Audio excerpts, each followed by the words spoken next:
Hello everyone, मैं Sunil SST भी सुनील में आपका वेलकम करता हूं। ये पार्ट 2 है। पार्ट 1 मैंने बता दिया था, लेसन 4 यानी कि एनसीईआरटी हिस्ट्री क्लास जो है 12th, उसी से मैंने उठाया है। Excuse me. फर्स्ट पार्ट में ये आप जो लोग देखते हो कि बहुत घना सा लिखा हुआ है, वो क्वालिटी बढ़ा करके आप लोग देख लिया करें और समझा करें। बस जितना मैं एक्सप्लेन कर रहा हूं उसको सुनते रहा करो और नोट करते चलो। तो पार्ट 2 है ये। पार्ट 1 में मैंने क्या बताया था कि जैन धर्म और बौद्ध धर्म का जो है उदय होता है 6ठी शताब्दी ईसा पूर्व में। भारत ही नहीं, यहां तक कि ईरान, चीन और अन्य देशों में, कई देशों में महान जो है दार्शनिकों का जन्म हुआ और इन्होंने दुनिया को, समाज को एक आसान, बेहद सरल धर्म जो है प्रदान किया। भारत में वैदिक जो जो जो थे कर्मकांड, वो बहुत ही टफ हो चुके थे, बहुत ही कठिन हो चुका था। यज्ञ बड़े बड़े जो होते थे वे बहुत खर्चीले होते थे। तो उन्हीं से लोगों को मुक्ति दिलाने के लिए जैन धर्म और बौद्ध धर्म का भारत में उदय होता है। और जैन धर्म जो है कई भागों में बढ़ जाता है, जैसा कि मैंने बताया था, श्वेतांबर दिगंबर में। और बौद्ध धर्म हीनयान मतलब कि महायान में जो है डिवाइड हो जाता है बौद्ध धर्म। उसके आगे किस प्रकार से इन विचारकों के विचार पूरे समाज में फैले। कुछ जो है साहित्य थे जिनकी वजह से जैन धर्म और मतलब कि बौद्ध धर्म का प्रचार प्रसार हुआ। आज है कि स्तूपों का क्या मतलब है बौद्ध धर्म में। स्तूप जो है बौद्ध धर्म के जो है जो पवित्र स्थल होते थे, ये उसका एक प्रतीक है स्तूप। ऐसा नहीं है कि स्तूप बौद्ध काल में बनने शुरू हुए, इससे पहले भी बनते थे, लेकिन समय को देखते हुए इसको बौद्ध धर्म से रिलेटेड जो है जोड़ दिया गया। हमारी एक विशेषता रही है हम सबकी कि खास वनस्पति को देखते हैं, कोई अनूठी चीज या कोई अनूठी चट्टान देखते हैं, या तो उसको हम क्या मान लेते हैं, एक पवित्र स्थल जो है मान लेते हैं। कहीं भी देखो, कोई आपको चीज अगर अजूबी लगती है तो मन में तो सीधा सा बस यही आता है कि यहाँ पे कोई जो है देवी देवता का वास है। हम लोग एक कल्पना कर लेते हैं। तो उसी प्रकार से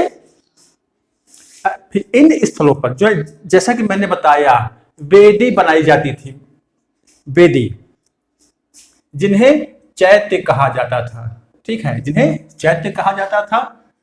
और बौद्ध साहित्य में हमें जो है कई चैत्यों की चर्चा है, मिलती है बौद्ध साहित्य में चर्चा, जिसमें बुद्ध के जीवन से जुड़ी जगहों का भी वर्णन है।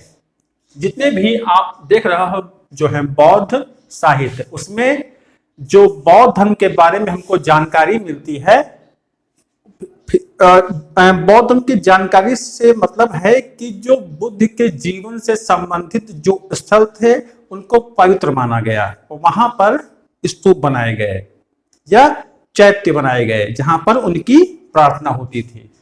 जीवन से जुड़ी जगहों का भी वर्णन है, जैसे जन्म कहाँ हुआ, लुम्बिनी में, तो उसको पवित्र स्थल माना गया लुम्बिनी को। जहां पर उनको ज्ञान की प्राप्ति हुई तो उसको बोध गया, यानी कि उसको भी पवित्र स्थल माना गया। प्रथम उपदेश जहां दिया यानी कि सारनाथ में, ऋषि पत्तन भी कहते हैं, इसको भी पवित्र स्थान माना गया। निर्वाण जहां इनको प्राप्त हुआ यानी कि मृत्यु जहां हुई इनकी, कुशीनगर, उसको भी पवित्र स्थल माना गया। और वहां पर अगर आप आज भी जाते हो तो वहां पर बौद्ध धर्म से रिलेटेड बहुत सारी चीजें आपको देखने को मिलेंगी। वो माहौल ही अलग है वहां का, अगर आप देखोगे तो बौद्ध धर्म से ये जो मतलब कि जुड़े हुए पवित्र स्थल है। और पवित्र स्थलों में स्तूपों का भी नाम आता है, जैसे सांची का स्तूप। इसके बाद बता रहा है स्तूप क्यों बनाए जाते थे। बुद्ध के अवशेषों पर, बुद्ध के अवशेष से तात्पर्य है कि बुद्ध के शरीर के जो अवशेष थे, मान लो मृत्यु हो गई है तो उसके जलाने के बाद जो अस्थियां हैं, जो उनके केस जो बचे थे जलने से पहले, जो उनके दांत मतलब कि दांत हैं, या उनके द्वारा इस्तेमाल की गई कोई वस्तु को लेकर के उसे ताम्र मंजूसा में रख करके उसके ऊपर अंडाकार जो एक थूहा टाइप का बनाया जाता था, उसको स्तूप कहते थे। ये परंपरा पहले से रही होगी, मैंने बताया, लेकिन बौद्ध धर्म से इसको जोड़ दिया गया और वर्तमान में तो स्तूप का मतलब ही है बौद्ध धर्म। सीधा हमको स्तूप देखेंगे तुमको महात्मा बुद्ध सीधे याद आएंगे। अशोकावदान माला एक साहित्यिक ग्रंथ है। अशोकावदान के अनुसार अशोक ने बुद्ध के अवशेषों पर मैंने जैसा कि बताया शारीरिक अवशेष और उनके द्वारा यूज में लाई गई वस्तुएं पर स्तूप बनाने का आदेश दिया था। तो किसमें मिलता है? अशोकावदान माला। ध्यान रखेंगे आप लोग। स्तूप कैसे बनाए गए? स्तूप के बनाने के क्या मतलब के तरीके थे? स्तूप की वेदिका होती थी और स्तंभों पर मिले अभिलेखों से जानकारी मिलती है। जो स्तूप की वेदिका है, जो चारों ओर जिस बाउंड्री से घेरा जाता था, जो स्तंभ मिले हैं उस पर जो लेख मिले थे, जैसे कोई स्तंभ है, जो स्तंभ मिला है जो उस पर लेख मिला है, ओके, या तोरण द्वार जो बनते थे, तोरण द्वार, उस पर जो आकृतियां बनी है या जो उस पर लेख मिले हैं, उन लेखों से मालूम ये चलता है कि जो स्तूप होते थे उसको दान की गई, वो मतलब कि दान से भी मतलब कि दान की गई संपत्ति से बनाया जाता था। दान कौन कौन करता था? जैसे राजा ने दान किया है, शिल्पकारों ने दान किया है, या व्यापारियों के दान से जो पैसा वो दान करते थे उसी से ये स्तूप बनाए गए। क्योंकि जो स्तूप के अवशेष मिले हैं उस पर ऐसे लेख मिलते हैं।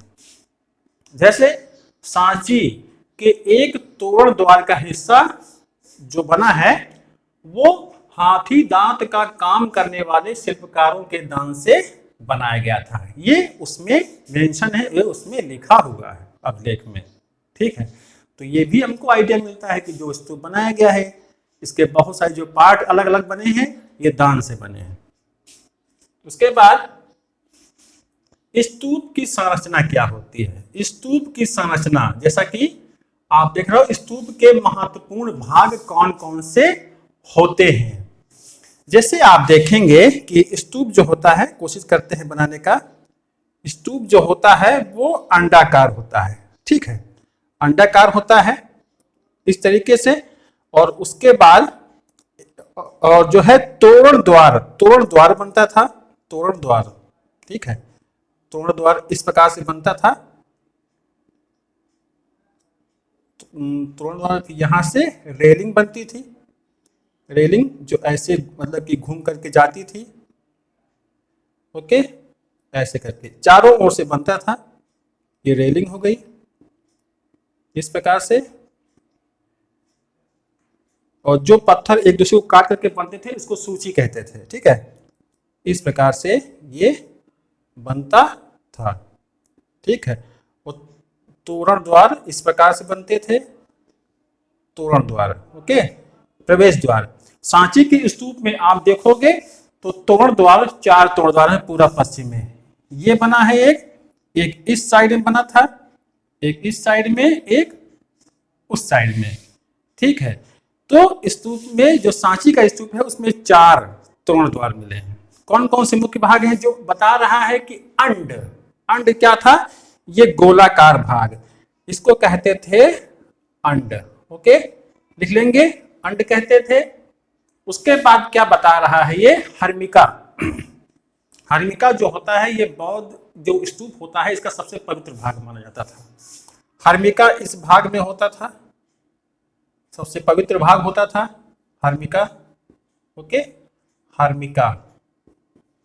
उसके बाद बता रहा है यष्टि और छत्र इसके ऊपर बनते थे, छत्र ऐसे बनते थे इस पर, ठीक है, ये छत्र हो गया, ये भी पवित्र माना गया है। और चारों ओर वेदिका, ये चारों ओर जो आपको दिख रही है ये वेदिका है, ओके, ये वेदिका है। और तोरण द्वार ये है आपका तोरण द्वार, ठीक है, यानी कि गेट। उपासक जो होते थे बौद्ध धर्म को मानने वाले, वो पूर्वी तोरण द्वार से प्रवेश करते थे, इस साइड से पूर्व वाला जो तोरण द्वार था यहां से प्रवेश करते थे और टीले को दाईं तरफ रखते हुए दक्षिणावर्त परिक्रमा करते थे। प्रवेश किया पूरब की ओर से, और जो अंड भाग है, ये जो आपको दिख रहा है अंड भाग, ये इसको अपने दाईं ओर रखते थे। जैसे मान लो ये पूरा बोर्ड को हम मान रहे हैं अंड, तो प्रवेश किया मैंने, तो दाईं ओर मेरे ये स्तूप रहेगा, तो मैं चारों ओर से राउंड लगाऊंगा इसके चारों ओर। इसी कहते हैं प्रदक्षिणा पथ कहते थे। तो ये स्तूप के सबसे महत्वपूर्ण भाग ये मैंने आपको बताए, इसको कहते थे छत्र। तो ये एक स्तूप का स्ट्रक्चर हो गया।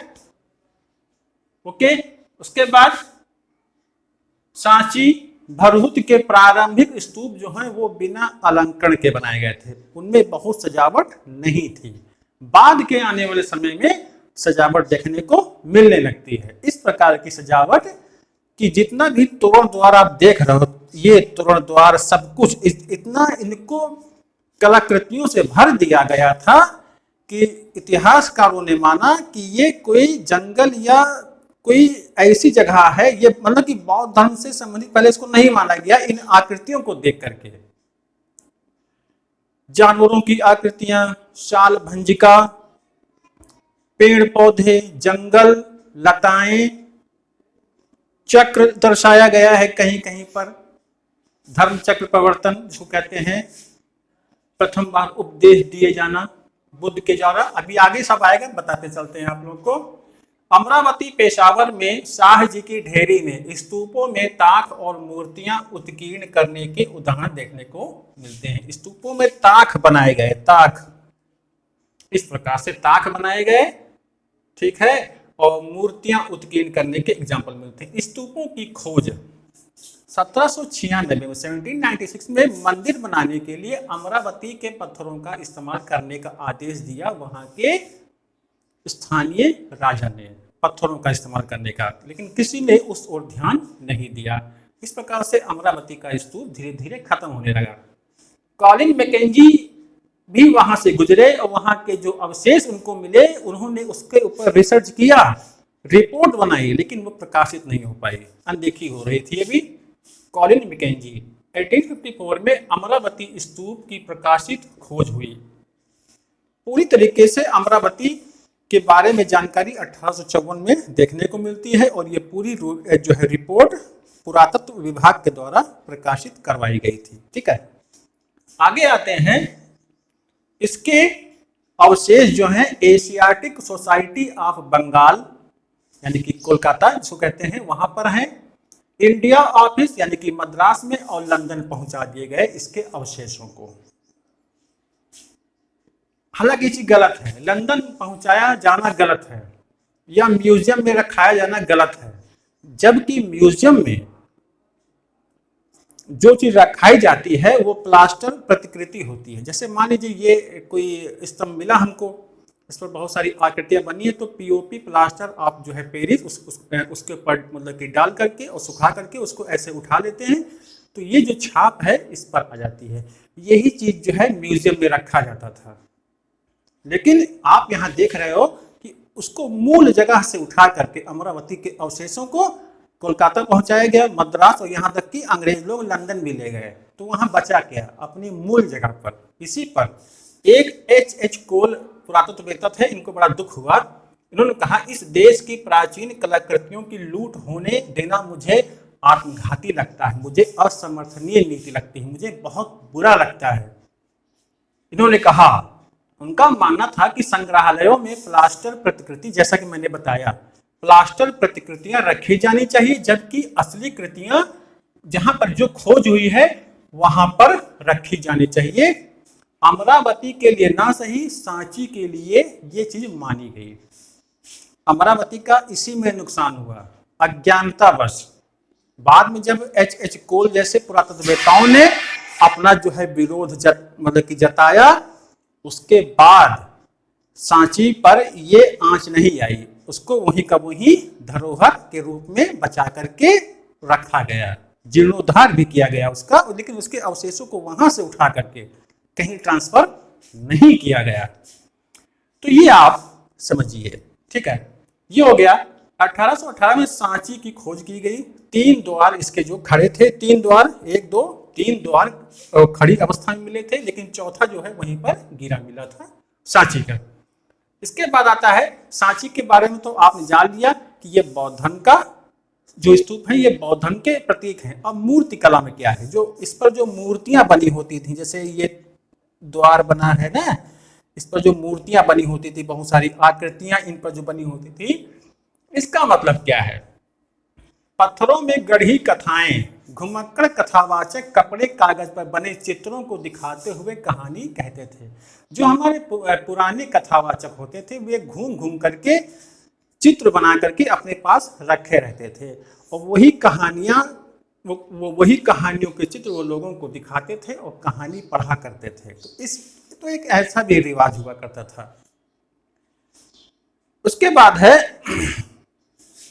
सांची की मूर्तिकला में चित्रित फूस की झोपड़ी, पेड़ों वाले ग्रामीण दृश्य देशांतर जातक से लिए गए हैं। जातक साहित्य है ये, जिनसे इन दृश्यों को लिया गया है। जो सांची के स्तूप पर ये जो आकृतियां बनी थी, फूस की झोपड़ी, पेड़ों वाले ग्रामीण दृश्य, ये सब जो है देशांतर जातक से लिए गए हैं। तो हमने कंपेयर करके पढ़ा है। जो मूर्तियां हमको मिली हैं उनके बारे में हमने पढ़ा तो हमको जानकारी मिली कि ये बौद्ध धर्म से रिलेटेड है, यानी कि दोनों का मैच किया गया, तुलना की गई, तब जाकर के।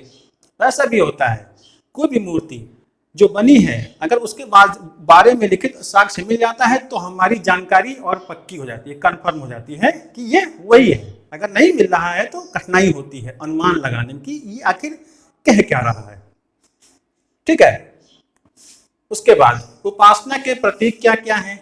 बुद्ध को मानव के रूप में न दिखाकर प्रतीकों द्वारा दिखाया गया है। इन स्तूपों की कलाकृतियों में बुद्ध को नहीं दिखाया गया क्योंकि हीनयान में ऐसा नहीं था ये प्रचलन, महायान में था। तो बुद्ध को प्रतीक के रूप में दिखाया गया, जैसे खाली स्थान दिखाया गया है और चारों ओर से लोग घेरे हुए बैठे हैं, तो वो समझो महात्मा बुद्ध की ओर संकेत कर रहा है।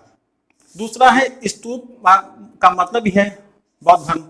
चक्र दिखाया गया है, चक्र जो होता था बौद्ध धर्म में, ठीक है, सभी लोग जानते हैं। चक्र धर्म चक्र परिवर्तन जो कि बौद्ध धर्म से संबंधित है।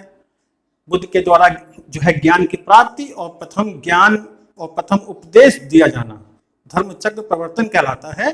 तो अगर इस स्तूप में कहीं पर ये चक्र मिल रहा है तो उसका मतलब है महात्मा बुद्ध। हो गया। उसके बाद है लोक परंपराएं। शाल भंजिका की भी आकृतियां इसमें दिखती है। जो तोरण द्वार होते थे, तोरण द्वार के, इसे तोरण द्वार ये बना हुआ है, उसके साइड में एक महिला खड़ी होती थी, शाल भंजिका। तोरण द्वार के किनारे पेड़ पकड़कर झूलती हुई दिखाती हुई महिला दिखाते हैं। उसमें बुक देखोगे तो मालूम चल जाएगा। इस स्त्री द्वारा छुए जाने से ऐसी एक मान्यता थी जैसे वृक्षों में फूल खिल उठते हैं और ये फल देने लगते हैं वृक्ष। तो ये भी शाल भंजिका है वो। तो शाल भंजिका के बारे में साहित्यों में भी हमको प्रमाण मिलते हैं, इसीलिए हमने जानकारी पा ली कि ये शाल भंजिका है। ओके। उसके बाद है इस मूर्ति से पता चलता है कि जो लोग बौद्ध धर्म में आए उन्होंने बौद्ध पूर्व और बौद्ध धर्म से इतर दूसरे विश्वासों, प्रथाओं और धारणाओं से बौद्ध धर्म को समृद्ध किया। शाल भंजिका जो इसमें आई, जो उसको शामिल किया गया इस कलाकृति में, उससे ये अनुमान लगाते हैं लोग कि अब बौद्ध धर्म में अलग अलग विचारधारा वाले लोग भी शामिल हो रहे थे। तो ये भी एक अध्ययन का एक तरीका है जिससे हमको हमारी जानकारी में इजाफा हुआ। उसके बाद है कला पर लिखने वाले जेम्स फर्ग्यूसन एक नाम आता है, ने सांची को वृक्ष और सर्प पूजा का केंद्र माना था। इन्होंने जब अध्ययन किया इसके तोरण द्वारों का, जो उसमें आकृतियां बनी थी, तो उसमें बहुत सारे पेड़ दिखे, इनको सांप दिखाई पड़े उनको, तो उनको लगा कि ये जो स्थल है ये वृक्ष और सांपों की पूजा का कोई केंद्र स्थल था। ये इन्होंने अनुमान लगाया था। ये अनुमान कैसे जो लगाया ये गलत था, क्योंकि इन्होंने बौद्ध साहित्यों का अध्ययन ही नहीं किया था। अगर किया होता तो ये और सही तरीके से बताते कि ये बौद्ध धर्म से जुड़ा हुआ है। तो उनको नहीं पता था, इसीलिए उन्होंने केवल ये कहा कि ये इस चीज के केंद्र है, ना कि बौद्ध धर्म के। वे बौद्ध साहित्य से अनभिज्ञ थे। फिर है नई धार्मिक परंपराएं। ईसा की प्रथम सदी के बाद बौद्ध अवधारणा में बदलाव आए, जैसे व्यक्तिगत प्रयास और मुक्तिदाता यानी कि बोधिसत्व। ठीक है, बोधिसत्व। बदलाव क्या आ रहा है कि हीन यानी क्या थे, हीन का माना था कि हमको व्यक्तिगत प्रयास करना चाहिए, निर्माण प्राप्ति के लिए हमको व्यक्तिगत प्रयास करना है, स्वयं से दीपक बनना है, जलना है। महायान में क्या था कि इसमें मुक्तिदाता की कल्पना की, मतलब कि की जाने लगी कि वे मेरे लिए मुक्ति का मार्ग प्रशस्त करेंगे, दूसरा व्यक्ति आपके लिए। तो उसको कहा गया बोधिसत्व। तो ये नई विचारधारा बौद्ध धर्म में प्रवेश करती है, बोधिसत्व वाली, जो दूसरों की मुक्ति का मार्ग प्रशस्त करता है। ओके, उसके बाद है पौराणिक हिंदू धर्म का उदय। मुक्तिदाता की कल्पना केवल बौद्ध धर्म में नहीं थी बोधिसत्व की, इसके अलावा हिंदू धर्म में भी देखने को मिलता है। हिंदू धर्म के दो संप्रदाय, वैष्णव और शैव, इसमें भी आपको मुक्तिदाता के रूप में बहुत सी चीजें देखने को मिलेंगी। विश्व की रक्षा के लिए अवतारों की कल्पना, जैसा कि वैष्णव धर्म में ये दर्शाया गया है दशावतार, सभी जानते हो। तो वो किस और जो है इशारा कर रहा है, मुक्तिदाता के रूप में। जैसे कहते हैं कि कल की का अवतार होगा तो वो दुनिया का उद्धार करेगा, तो मुक्तिदाता। ओके, तो बौद्ध धर्म में नहीं था, ये पौराणिक धर्म में भी था। उसके बाद क्या कहता है ये, उसके बाद है हाँ विश्व की रक्षा के लिए, फिर है मूर्तियों का अंकन समझने के लिए इनसे जुड़ी कहानियों से परिचित होना पड़ता है। जैसे मूर्तियों के बारे में अगर हमको पढ़ना है, जैसे वर्तमान में आप लोग जब महात्मा बुद्ध को देखते हो तो उनकी मूर्ति को देख करके आप उनको सीधे किससे जोड़ते हो, बौद्ध धर्म से जोड़ते हो ना कि हिंदू धर्म से। क्यों? क्योंकि आपने महात्मा बुद्ध की मूर्ति को तो देखा ही देखा है, उनके बारे में पढ़ भी रखा है, इसलिए आप कहते हो कि ये महात्मा बुद्ध हैं जिन्होंने बौद्ध धर्म का प्रचलन किया। दुर्गा जी को देखिए, शंकर भगवान को देखिए, क्या आप उनको जैन धर्म से जोड़ेंगे? नहीं जोड़ेंगे, क्योंकि आपने पढ़ भी रखा है इनके बारे में, उनको देख भी रखा है उनकी मूर्तियों को और उससे जोड़ दिया, तो जानकारी पुख्ता हो जाती है, कंफर्म। उसके बाद है पुराणों को महिलाएं व शूद्र भी सुन सकते थे, ये कहानी एक से दूसरे स्थान पहुंची। पुराणों की जो कहानियां थी, पुराण माने प्राचीन कथाएं, ये संस्कृत में लिखी जाती थी, जिनको सुनने का अधिकार सभी लोगों को था, वो चाहे शूद्र ही क्यों ना हो। तो पुराणों को देश के अलग अलग हिस्सों में मतलब कि कहा गया, सुनाया गया, तो जानकारियां एक स्थान से दूसरे स्थान पर पहुंचती हैं। जैसे वासुदेव और कृष्ण मथुरा के थे, सभी को मालूम है, लेकिन इनकी पूजा दूसरे इलाकों में भी पहुंच गई। तो कैसे? पुराणों की वजह से, इन कथा कहानियों की वजह से ये वहां पहुंच गए, दूसरे स्थानों पर भी। फिर है मंदिरों का बनाया जाना। सबसे पहले मंदिर में गर्भगृह होता था जहां देवता की स्थापना होती है। ओके, उसके बाद शुरू हुआ शिखर बनना। शिखर कैसे है? ये गर्भगृह कोठरी है जहां स्थापित है, शिखर बनना, शिखर इसको कहते हैं। जो ये मंदिर में आपको शंक्वाकार दिखता है जहां पर झंडा फहराया जाता है, तो ये जो आपको दिख रहा है ये है शिखर, ये है गर्भगृह जहां भगवान की मूर्ति रखी है और चारों ओर प्रदक्षिणा पथ होता था जहां लोग घूमते थे, और सामने इसी के मंडप बनता था जहां पर, जिसको सभा भवन भी कहते हैं, वहां पर लोग बैठते थे। उसके बाद बदलाव आया तो आसपास पानी की भी व्यवस्था की गई, जैसे कुआं, जलाशय बनाए गए। वही तो बता रहा है, देखेंगे ऊंची दीवार बनाई गई, तोरण द्वार बनाए गए, जल आपूर्ति का प्रबंध किया गया मंदिरों में। आने वाले समय में कालांतर में कृत्रिम गुफाएं बनाई गई। गुफा है प्राकृतिक, उसको काट के छेनी हथौड़ियों से अंदर तक पूरा जैसे घर बनता हो गुफा, उनको बनाया गया। सबसे प्राचीन जो गुफाएं हैं वो आजीवक संप्रदाय की जो है गुफाएं हैं, जो बनाई गई कब? ईसा पूर्व 3री शताब्दी में अशोक के द्वारा बनवाई गई थी आजीवक संप्रदाय की गुफाएं। ठीक है, तो अभी तक आपने देखा स्तूप बनाया गया, बौद्ध धर्म का प्रतीक, मंदिर बनाया गया, हिंदू धर्म का प्रतीक। जो अन्य संप्रदाय थे तो उनके लिए कृत्रिम गुफाएं बनाई गई। ठीक है, कैलाशनाथ का जो मंदिर है ये सबसे बहुत बढ़िया है। ये एलोरा की जो गुफाएं हैं, अजंता और एलोरा की, महाराष्ट्र के औरंगाबाद में, आप लोगों ने पढ़ रखा होगा इनके बारे में। इसमें जो कैलाशनाथ का मंदिर मिलता है ना, उस कैलाशनाथ के मंदिर को पूरी पहाड़ी काट करके बनाया गया था। और आप विश्वास नहीं मानोगे, इस मंदिर को जब बनाना शुरू किया गया था तो शिखर से बनाना शुरू किया गया था। इमारत जब बनती है तो नीचे शुरू होता है, बेसिक से, बेस से, न्यू से, लेकिन इसको ऊपर से इस तरीके से काट करके बनाया गया कि एक बढ़िया मंदिर बनाया गया। और इस मंदिर को बनाने के बाद एक आश्चर्य की कहानी है ये। क्या है, वहां पर एक ताम्रपत्र मिलता है जिस पर एक अभिलेख लिखा हुआ है। तक्षक का आश्चर्य उसमें दिखाया गया। तक्षक माने जिसने उसको काट छांट के बनाया, वो स्वयं कह रहा है, हे भगवान, यह मैंने कैसे बनाया। जब कैलाशनाथ का मंदिर बन के तैयार हुआ तो उसने आश्चर्य व्यक्त किया, हे भगवान, इसको मैंने कैसे बनाया। ठीक है, इसके बाद क्या हम सब कुछ देख समझ सकते हैं? सही है। बुद्ध बोधिसत्वों की मूर्तियां यूनानी प्रतिमानों से प्रभावित थीं। बुद्ध की जो मूर्तियां सबसे पहले बननी शुरू हुई वो यूनानी प्रभाव से बनी। बुद्ध की मूर्ति में किसी किसी मूर्ति में आप देखोगे कि उनके घुंघराले बाल जो है दिखाए गए हैं, करली हेयर, वस्त्र पहने हुए दिखाया गया है, इतने महीन वस्त्र कि उनके अंदर का जो है अंग जो है दिख रहा था। तो ये यूनानी प्रभाव था। ये हमने कैसे जाना? क्योंकि हमने यूनानी मूर्तिकला का पहले अध्ययन किया था, और जब बुद्ध की उसी प्रतिकृति में उसी टेक्निक में मूर्तियां मिली तो हमने अनुमान लगा लिया कि इसको यूनानी स्थापत्य शैली में बनाया गया है। कैसे अनुमान लगाया? क्योंकि हमने पहले यूनानी कला के बारे में पढ़ा। ठीक है, उसके बाद है परिचित चीजों के आधार पर अपरिचित चीजों को समझने का प्रयास।